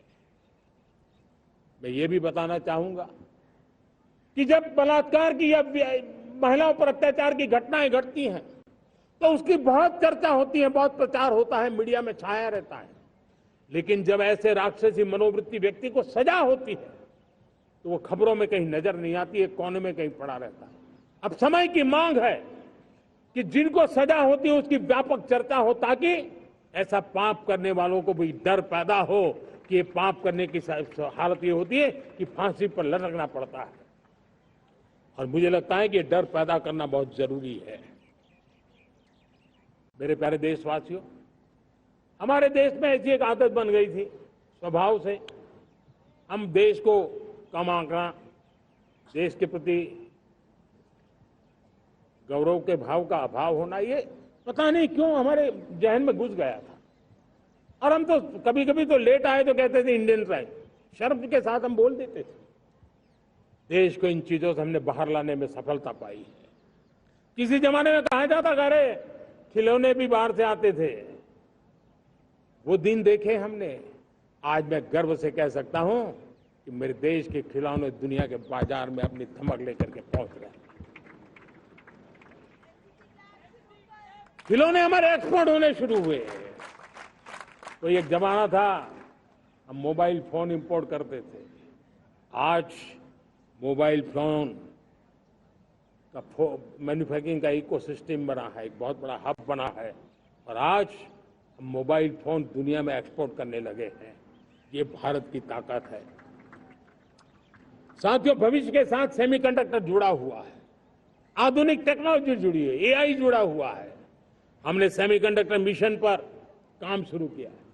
हर उपकरण में मेड इन इंडिया चिप क्यों न हो, क्यों ये सपना मेरे देश का नौजवान देखे। टैलेंट यहां है, सारे इस प्रकार के रिसर्च काम हिंदुस्तान में होते हैं, तो अब प्रोडक्शन भी हिंदुस्तान में होगा, सेमीकंडक्टर का काम भी हिंदुस्तान में होगा, और हम एंड टू एंड सॉल्यूशन दुनिया को देने की ताकत रखते हैं, और हम उसको साथियों एक जमाना हमने देखा है 2G के लिए हम कैसा संघर्ष करते थे। आज हर उपकरण में हम देख रहे हैं, हम तेजी से आगे बढ़े। और 5G जिस तेजी से पूरे देश में रोल आउट हुआ, हिंदुस्तान के करीब करीब सभी क्षेत्रों में 5G पहुंच गया। वो विश्व में तेज गति से 5G पहुंचाने में हम आगे रहे। और देश साथियों, मैंने कहा हम रुकने वाले नहीं है। 5G पे रुक जाना हमें मंजूर नहीं है। हम 6G पर अभी से मिशन मोड में काम कर रहे हैं, और विश्व में हम उसमें भी अपनी धमक जमाएंगे, ये मैं विश्वास से कहता हूं। मेरे प्यारे साथियों, डिफेंस सेक्टर हमारी आदत हो गई थी। डिफेंस बजट कितना ही क्यों न हो, लेकिन कभी को सोचता नहीं था कि डिफेंस बजट बढ़ा तो जाता कहां है। डिफेंस बजट विदेशों से खरीदी में चला जाता था। अब हम चाहते हैं हम आत्मनिर्भर बने, और मैं हमारी डिफेंस फोर्सेस का हृदय से धन्यवाद करता हूं। उन्होंने हजारों ऐसी चीजें लिस्ट कर दी है। उन्होंने तय किया है कि हम विदेश से नहीं लाएंगे। राष्ट्र के लिए जीना क्या कहते हैं, ये हमारे सेना के जवानों ने दिखाया है, और उसके कारण डिफेंस के सेक्टर में हम आत्मनिर्भर होते चले जा रहे हैं। आज डिफेंस मैन्युफैक्चरिंग में भारत की पहचान बनी है, और मैं आज खुशी से कह सकता हूं कि जो देश कभी डिफेंस की हर छोटी मोटी चीज बाहर से लाता था, आज धीरे धीरे दुनिया के कई देशों में हम जो डिफेंस के इक्विपमेंट मैन्युफैक्चर कर रहे हैं वो हम एक्सपोर्ट करने लगे हैं। दुनिया में डिफेंस हब, मैन्युफैक्चरिंग हब के रूप में हम धीरे धीरे उभर रहे हैं। हम मैन्युफैक्चरिंग क्षेत्र को बढ़ावा देना चाहते हैं क्योंकि रोजगार के लिए सर्वाधिक आवश्यक है। आज पीएलआई स्कीम को बहुत बड़ी सफलता मिली है।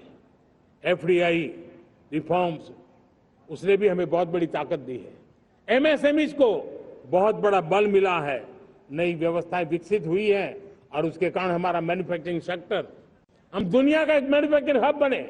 जिस देश के पास इतनी नौजवान शक्ति हो, जिस देश के अंदर ये सामर्थ्य हो, हम मैन्युफैक्चरिंग की दुनिया में भी इंडस्ट्री 4.0 में हम बहुत बड़ी ताकत के साथ आगे जाना चाहते हैं। और इसके लिए आवश्यक स्किल डेवलपमेंट, उस पर भी हमने बल दिया है। और स्किल डेवलपमेंट में भी हमने नए मॉडल तय किए हैं। हमने जन भागीदारी को जोड़ा है ताकि तुरंत रिक्वायरमेंट के अनुसार स्किल डेवलपमेंट हम कर सके। और मुझे विश्वास है, मैं लाल किले की प्राचीर से कह रहा हूं, वो दिन दूर नहीं होगा जो भारत इंडस्ट्रियल मैन्युफैक्चरिंग का हब होगा। दुनिया उसकी तरफ देखती होगी। आज विश्व की बहुत बड़ी कंपनियां भारत में निवेश करना चाहती हैं। ये चुनाव के बाद मैंने देखा, मेरे तीसरे कार्यकाल में जितने लोग मुझसे मिलने के लिए मांग कर रहे हैं वो ज्यादातर निवेशक लोग हैं, विश्व भर के निवेशक हैं। वो आना चाहते हैं, भारत में निवेश करना चाहते हैं। ये एक बहुत बड़ा गोल्डन अपॉर्चुनिटी है। मैं राज्य सरकारों से आग्रह करता हूं कि आप निवेशकों को आकर्षित करने के लिए स्पष्ट नीति निर्धारित कीजिए, गुड गवर्नेंस का आश्वासन दीजिए, लॉ एंड ऑर्डर सिचुएशन के लिए उनको भरोसा दीजिए। हर राज्य एक तंदुरुस्त स्पर्धा में आगे आए। राज्य के बीच निवेशकों को खींचने के लिए स्पर्धा होनी चाहिए। निवेशकों को लिए, ताकि उनके राज्य में निवेशक आएंगे, उनके राज्य के नौजवानों को स्थानीय रूप से अवसर मिलेगा, रोजगार का अवसर मिलेगा। नीतियों में परिवर्तन लाना चाहिए तो ग्लोबल रिक्वायरमेंट के अनुसार नीतियों को राज्यों ने परिवर्तित करना चाहिए। लैंड की आवश्यकता है तो राज्यों ने लैंड बैंक बनानी चाहिए। गुड गवर्नेंस सिंगल पॉइंट पर काम करने के लिए राज्य जितने प्रोएक्टिव होंगे, जितने ज्यादा प्रयास करेंगे, जो निवेशक आ रहे हैं वो कभी भी वापस नहीं जाएंगे। सिर्फ भारत सरकार से काम ये होता नहीं है, राज्य सरकारों की बहुत बड़ी आवश्यकता होती है, क्योंकि जो भी प्रोजेक्ट लगने वाला है उस राज्य में लगने वाला है, उसको हर राज्य के साथ रोजमर्रा का काम पड़ता है। और इसलिए मैं राज्यों से आग्रह करूंगा कि जब विश्व पूरा भारत की तरफ आकर्षित हो रहा है, विश्व पूरा भारत में निवेश करने के लिए प्रतिबद्ध हो रहा है, तब ये हमारा दायित्व बनता है कि हमारी पुरानी आदतें छोड़ करके स्पष्ट नीति के साथ हम आगे आए। देखिए, आपको परिणाम अपने राज्य में दिखाई देगा और आपका राज्य भी चमक उठेगा, ये मैं आपको विश्वास देता हूं। साथियों, भारत अपनी बेस्ट क्वालिटी के लिए पहचानी जाए, ये बहुत जरूरी है। अब विश्व के लिए हमें डिजाइन ऑफ इंडिया का क्षेत्र, डिजाइन इन इंडिया, इस पर हमने बल देना है। हमें कोशिश करनी है अब इंडियन स्टैंडर्ड इंटरनेशनल स्टैंडर्ड बनने चाहिए। इंडियन स्टैंडर्ड इंटरनेशनल स्टैंडर्ड बनेंगे तब हमारी हर चीज को सहजता से मोहर लग जाएगी। और ये हमारे प्रोडक्शन की क्वालिटी पर निर्भर करेगा, हमारी सेवा की क्वालिटी पर निर्भर करेगा, हमारे अप्रोच की क्वालिटी पर निर्भर करेगा। और इसलिए हमें क्वालिटी पर बल देकर के आगे बढ़ना है। हमारे पास टैलेंट है, डिजाइन के क्षेत्र में हम दुनिया को बहुत कुछ नया दे सकते हैं। डिजाइन इन इंडिया, इस आह्वान को लेकर के हमें अब आगे चलना है। Design in India and design for the world, इस सपने को लेकर के चलना है। मैं देख रहा हूं गेमिंग की दुनिया का बहुत बड़ा मार्केट खड़ा हुआ है, लेकिन आज भी गेमिंग की दुनिया पर प्रभाव, खास करके उन खेलों को बनाने वाले लोग, प्रोडक्ट करने वाले लोग, विदेशी कमाई होती। भारत के पास बहुत बड़ी विरासत है। हम गेमिंग की दुनिया में बहुत नई टैलेंट को लेकर के आ सकते हैं। विश्व के हर बच्चे को हमारे देश के बनी हुई गेमिंग की ओर आकर्षित कर सकते हैं। मैं चाहता हूं कि भारत के बच्चे, भारत के नौजवान, भारत के आईटी प्रोफेशनल्स, भारत के एआई के प्रोफेशनल्स, वे गेमिंग की दुनिया को लीड करें। खेलने में नहीं, गेमिंग की दुनिया में हमारे प्रोडक्ट पूरे विश्व में पहुंचने चाहिए और पूरी दुनिया में हमारे एनिमेटर्स काम कर सकते हैं। एनिमेशन की दुनिया में हम अपनी दाग जमा सकते हैं। हम उस दिशा में काम करें। मेरे प्यारे देशवासियों, आज विश्व के अंदर ग्लोबल वार्मिंग, क्लाइमेट चेंज हर क्षेत्र में चिंता और चर्चा का विषय रहता है। भारत ने उस दिशा में काफी कदम उठाए हैं। हम विश्व को आश्वस्त करते रहे हैं और शब्दों से नहीं, अपने कार्यों से, प्राप्त परिणामों से हमने विश्व को आश्वस्त भी किया है और विश्व को आश्चर्यचकित भी किया है। हम ही हैं जिन्होंने सिंगल यूज प्लास्टिक पर प्रतिबंध लगाया है। हमने रिन्यूएबल एनर्जी पर विस्तार किया है। हमने रिन्यूएबल एनर्जी को एक नई ताकत दी है। आने वाले कुछ वर्षों में हम नेट जीरो फ्यूचर की ओर आगे बढ़ रहे हैं। मुझे याद है पेरिस एकॉर्ड में जिन देशों ने अपने लक्ष्य निर्धारित किए थे, आज मैं लाल किले की प्राचीर से मेरे देशवासियों की ताकत दुनिया को बताना चाहता हूं। G20 देश के समूह जो नहीं कर पाए, वो मेरे देश के नागरिकों ने करके दिखाया है। मेरे देशवासियों ने करके दिखाया है। हिंदुस्तान ने करके दिखाया है। पेरिस एकॉर्ड के अंदर जो टारगेट हमने तय किए थे, उन टारगेट को समय से पहले पूरा करने वाला G20 देशों के समूह में अगर कोई है तो एकमात्र मेरा हिंदुस्तान है, एकमात्र मेरा भारत है। और इसलिए गर्व होता है साथियों। रिन्यूएबल एनर्जी के टारगेट हमने पूरे, हम 2030 तक रिन्यूएबल एनर्जी को 500 गीगावाट तक ले जाने के लिए मकसद से काम कर। आप कल्पना कर सकते हैं कि कितना बड़ा लक्ष्य है। दुनिया के लोग सिर्फ 500 गीगावाट शब्द सुनते हैं ना, तो मेरी तरफ ऐसे ऐसे देखते हैं। लेकिन आज मैं विश्वास से कह रहा हूं देशवासियों को कि इस लक्ष्य को भी हम पूरा करके रहेंगे। और ये मानव जाति की भी सेवा करेगा, हमारे भविष्य की भी सेवा करेगा, हमारे बच्चों के उज्जवल भविष्य की गारंटी बनेगा।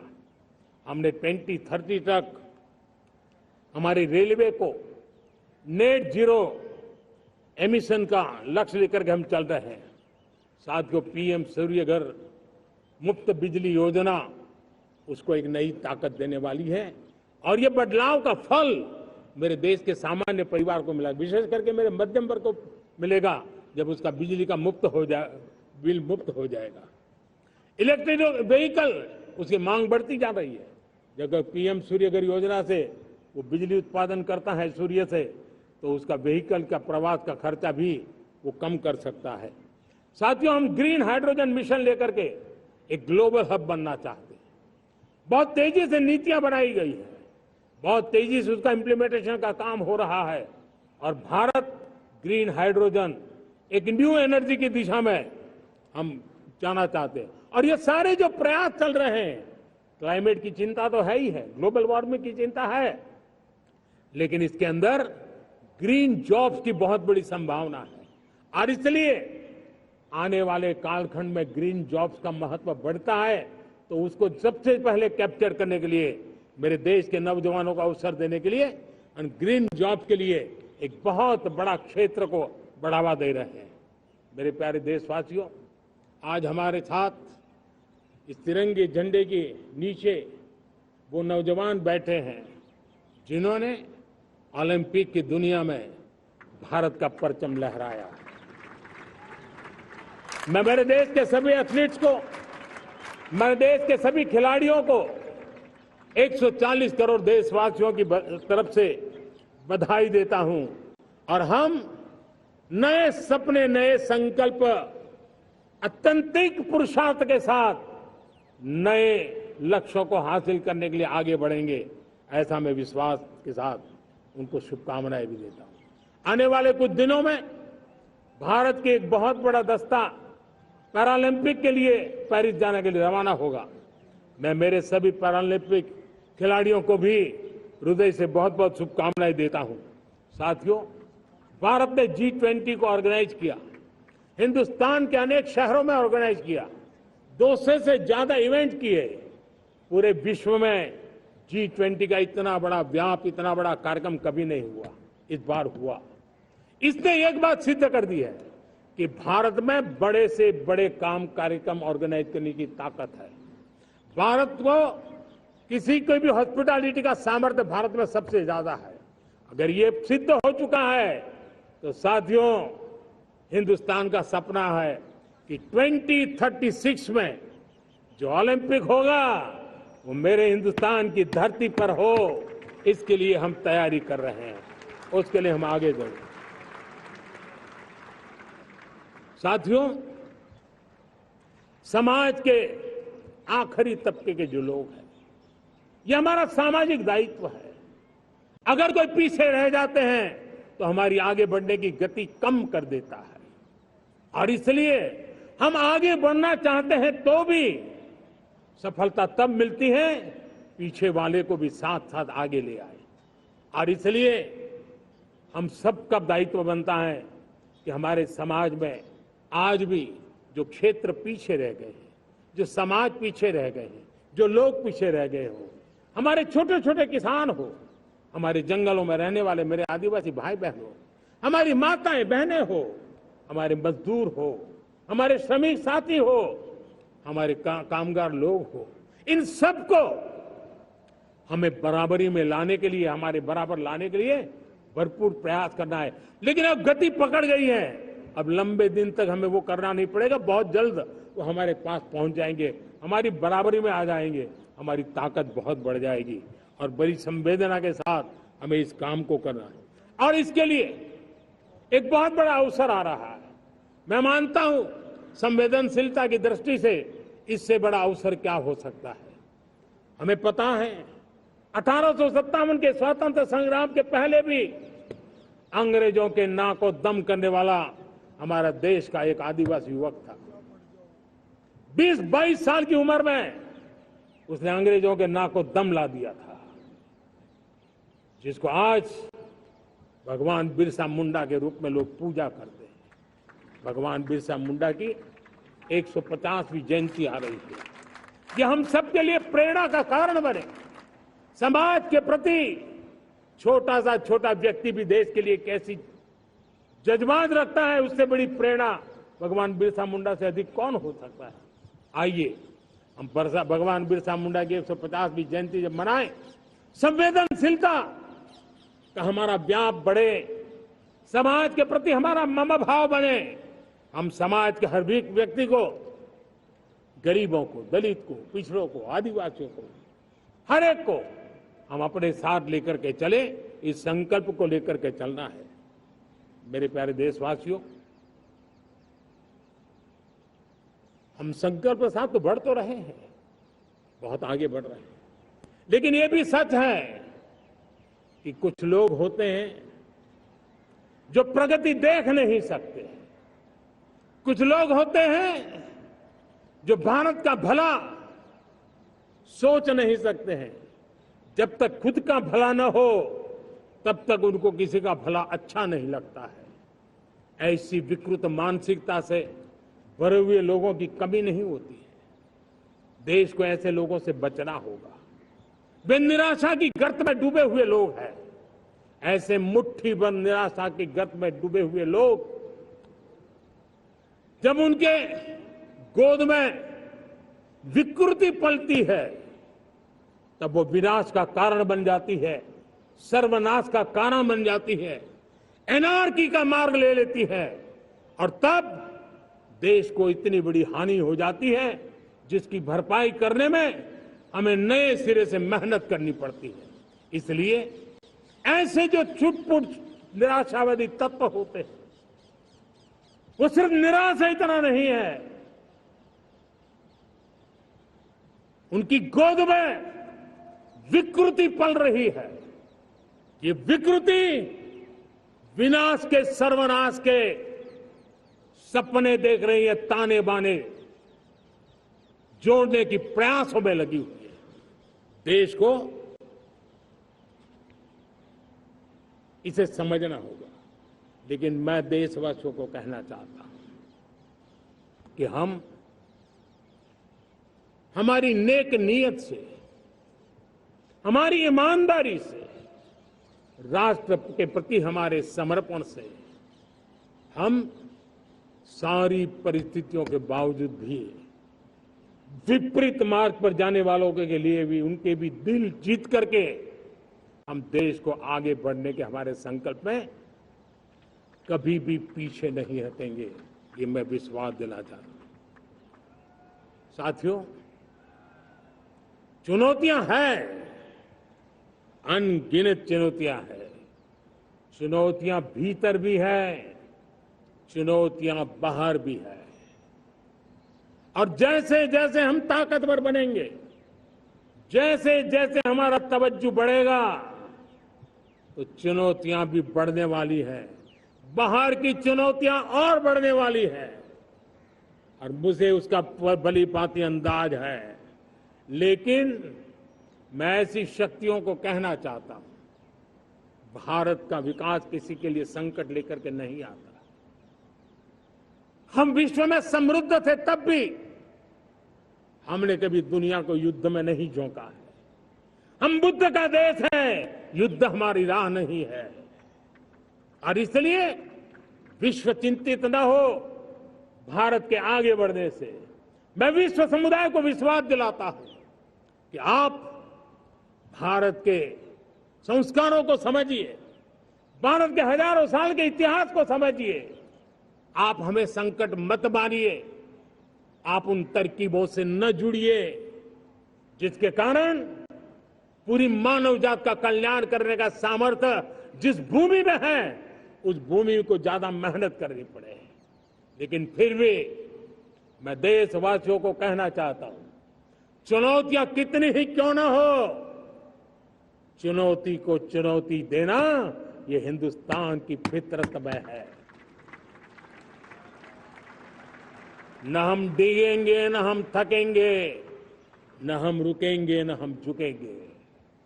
हम संकल्पों की पूर्ति के लिए 140 करोड़ देशवासियों का भाग्य बदलने के लिए, भाग्य सुनिश्चित करने के लिए, राष्ट्र के सपनों को साकार करने के लिए हम कोई कोर कसर नहीं छोड़ेंगे। हर बदनीयत वालों को हम हमारी नेक नीयत से जीतेंगे, ये मैं विश्वास देता हूं। मेरे प्यारे देशवासियों, समाज की मनोरचना में भी बदलाव कभी कभी बहुत बड़ी चुनौती का कारण बन जाता है। हमारा हर देशवासी भ्रष्टाचार की दिमक से परेशान रहा है। हर स्तर के भ्रष्टाचार ने सामान्य मानवीय का व्यवस्थाओं के प्रति विश्वास तोड़ दिया है। उसको अपनी योग्यता, क्षमता का प्रति अन्याय की जो गुस्सा होता है, वो राष्ट्र की प्रगति में नुकसान करता है। और इसलिए हमने व्यापक रूप से भ्रष्टाचार के खिलाफ एक जंग छेड़ा है। मैं जानता हूं इसकी कीमत मुझे चुकानी पड़ती है, मेरी प्रतिष्ठा को चुकानी पड़ती है, लेकिन राष्ट्र से बड़ी मेरी प्रतिष्ठा नहीं हो सकती है।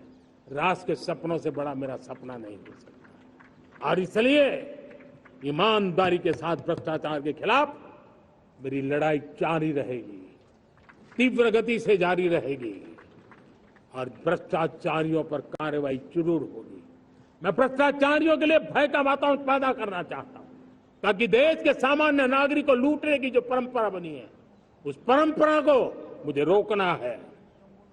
लेकिन सबसे बड़ी नई चुनौती आई, भ्रष्टाचारियों से निपटना तो है ही, लेकिन समाज जीवन में उच्च स्तर पर एक जो परिवर्तन आया है, वो सबसे बड़ी चुनौती भी है और एक समाज के लिए सबसे बड़ी चिंता भी है।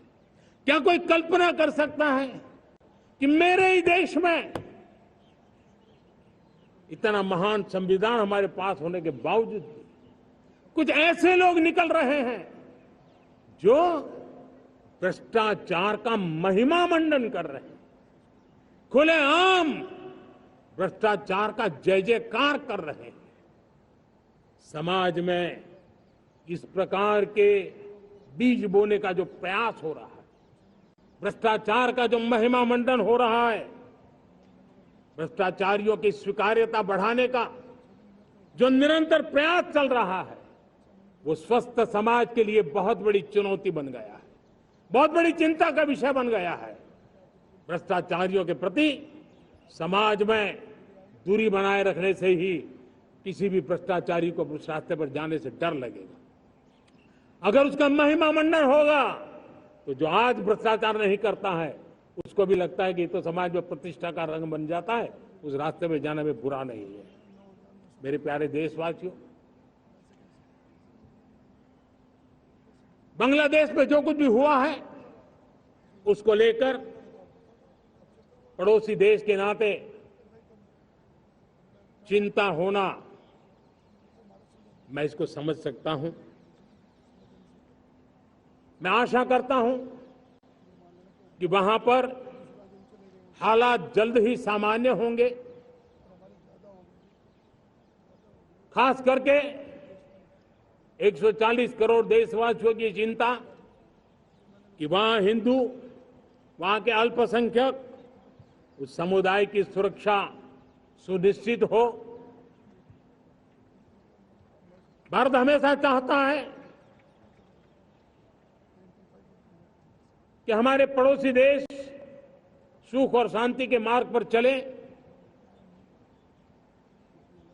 शांति के प्रति हमारा कमिटमेंट है, हमारे संस्कार है। हम आने वाले दिनों में बांग्लादेश की विकास यात्रा में हमेशा हमारा शुभचिंतन ही रहेगा, क्योंकि हम मानव जाति की भलाई सोचने वाले लोग हैं। मेरे प्यारे देशवासियों, हमारे संविधान को 75 वर्ष हो रहे हैं। भारत के संविधान के 75 वर्ष की यात्रा देश को एक बनाना, देश को श्रेष्ठ बनाने में बहुत बड़ी भूमिका रही है। भारत के लोकतंत्र को मजबूती देने में हमारे देश के संविधान की बहुत बड़ी भूमिका रही।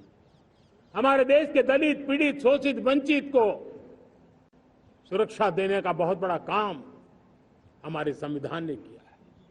अब जब संविधान के 75 वर्ष हम मनाने जा रहे हैं, तब हम देशवासियों ने संविधान में निर्दिष्ट कर्तव्य के भाव पर बल देना बहुत जरूरी है। और जब मैं कर्तव्य की बात करता हूं, तब मैं सिर्फ नागरिकों पर बोझ बनाना नहीं चाहता। कर्तव्य केंद्र सरकार के भी है, कर्तव्य केंद्र सरकार के हर मुलाजिम के भी है, कर्तव्य राज्य सरकारों के भी है, राज्य सरकार के हर मुलाजिम के है, कर्तव्य हर स्थानीय स्वराज संस्था के हैं, चाहे पंचायत हो, नगर पालिका हो, महानगर पालिका हो, तहसील हो, जिला हो, हर किसी के कर्तव्य है। लेकिन साथ साथ 140 करोड़ देशवासियों की कर्तव्य है। अगर हम सब मिल करके अपने कर्तव्यों का निर्वाह करेंगे तो हम अपने आप औरों के अधिकारों की रक्षा करने के लिए निमित्त बनेंगे। और जब कर्तव्य का पालन होता है तब अधिकारों की रक्षा निहित होती है, उसके लिए कोई अलग से प्रयास करने की जरूरत नहीं पड़ जाती है। मैं चाहता हूं कि हमारे इस भाव को लेकर के हम चलेंगे, हमारा लोकतंत्र भी मजबूत होगा, हमारा सामर्थ्य और बढ़ेगा और हम एक नई शक्ति के साथ आगे बढ़ेंगे। मेरे प्यारे देशवासियों, हमारे देश में सुप्रीम कोर्ट ने बार बार यूनिफॉर्म सिविल कोड को लेकर जो चर्चा की है, अनेक बार आदेश दिए हैं, क्योंकि देश का एक बहुत बड़ा वर्ग मानता है और उसमें सच्चाई भी है कि जिस सिविल कोड को हम लेकर के जी रहे हैं, वो सिविल कोड सचमुच में तो एक प्रकार का कम्युनल सिविल कोड है, भेदभाव करने वाला सिविल कोड है। ऐसे सिविल कोड से जब संविधान के 75 वर्ष मना रहे हैं और संविधान की भावना भी जो हमें कहती है करने के लिए, देश की सुप्रीम कोर्ट भी हमें कहती है करने के लिए, और तब जो संविधान निर्माताओं का सपना था, उस सपने को पूरा करना हम सबका दायित्व है। और मैं मानता हूं इस गंभीर विषय पर देश में चर्चा हो, व्यापक चर्चा हो, हर कोई अपने विचारों को लेकर के आए और उन कानूनों को, जो कानून धर्म के आधार पर देश को बांटते, जो ऊंच नीच का कारण बन जाते हैं, ऐसे कानूनों को आधुनिक समाज में कोई स्थान नहीं हो सकता है। और इसलिए मैं तो कहूंगा, अब समय की मांग है कि देश में एक सेकुलर सिविल कोड हो। हमने कम्युनल सिविल कोड में 75 साल बिताए हैं, अब हमें सेक्युलर सिविल कोड की तरफ जाना होगा और तब जाकर के देश में धर्म के आधार पर जो भेदभाव हो रहे हैं, सामान्य नागरिक को जो दूरी महसूस होती है, उससे हमें मुक्ति मिलेगी। मेरे प्यारे देशवासियों, जब मैं देश में एक चिंता हमेशा कहता हूं, परिवारवाद, जातिवाद भारत के लोकतंत्र को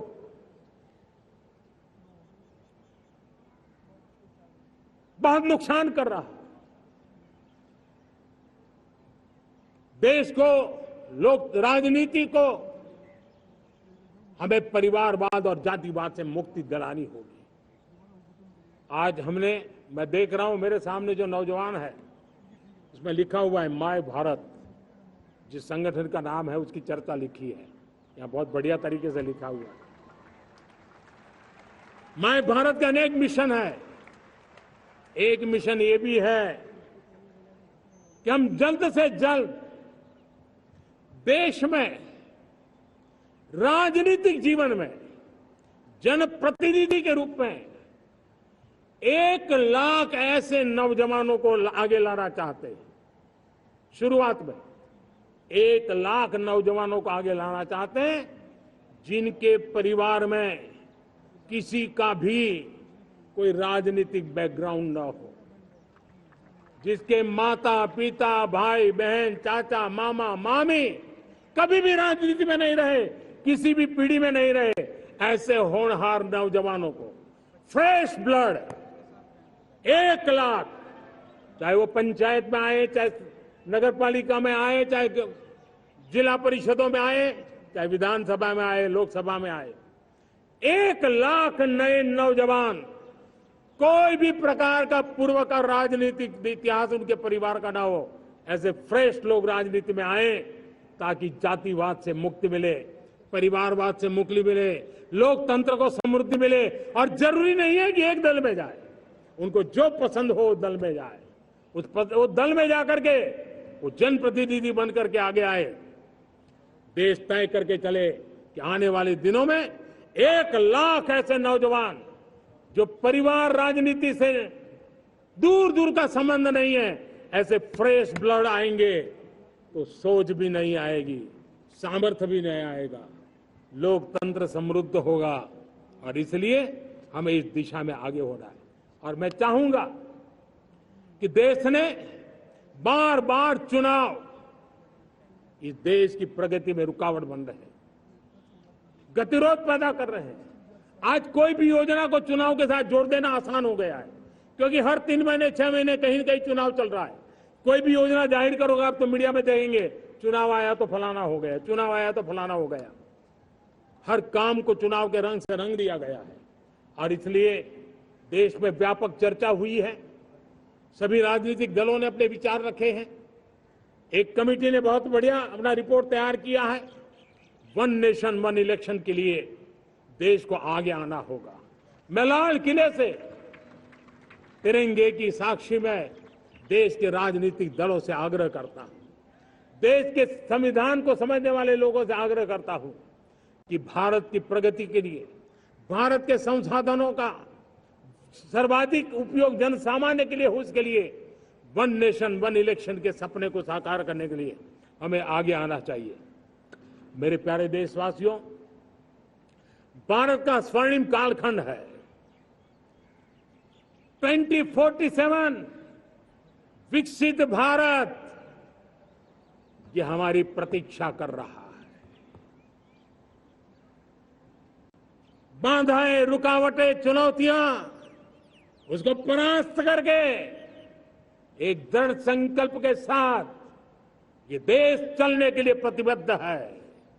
और साथियों, मैं साफ देख रहा हूं, मेरे विचारों में कोई झिझक नहीं है, मेरे सपनों के सामने कोई पर्दा नहीं है। मैं साफ साफ देख सकता हूं कि यह देश 140 करोड़ देशवासियों के परिश्रम से, हमारे पूर्वजों का खून हमारी रगों में है। अगर वो 40 करोड़ लोग आजादी के सपनों को पूर्ण कर सकते हैं तो 140 करोड़ देशवासी समृद्ध भारत के सपने को साकार कर सकते हैं। 140 करोड़ देशवासी विकसित भारत के सपने को साकार कर सकते हैं। और मैंने पहले भी कहा था कि मेरे तीसरे टर्म में देश तीसरी इकोनॉमी तो बनेगा ही, लेकिन मैं 3 गुना काम करूंगा, 3 गुना तेज गति से काम करूंगा, 3 गुना व्यापकता से काम करूंगा, ताकि देश के लिए जो सपने हैं वो बहुत निकट में पूरे हो। मेरा हर पल देश के लिए है, मेरा हर क्षण देश के लिए है, मेरा कण कण सिर्फ और सिर्फ मां भारती के लिए है।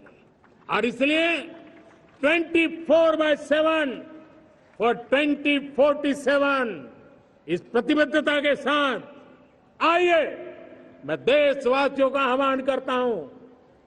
हमारे पूर्वजों ने जो सपने देखे थे, उन सपनों को हम संकल्प बनाए, अपने सपनों को जोड़े, अपने पुरुषार्थ को जोड़े, और 21वीं सदी जो भारत की सदी है, उस सदी में स्वर्णिम भारत बना के रहें, उसी सदी में हम विकसित भारत बना के रहें और उन सपनों को पूरा करते हुए आगे बढ़े।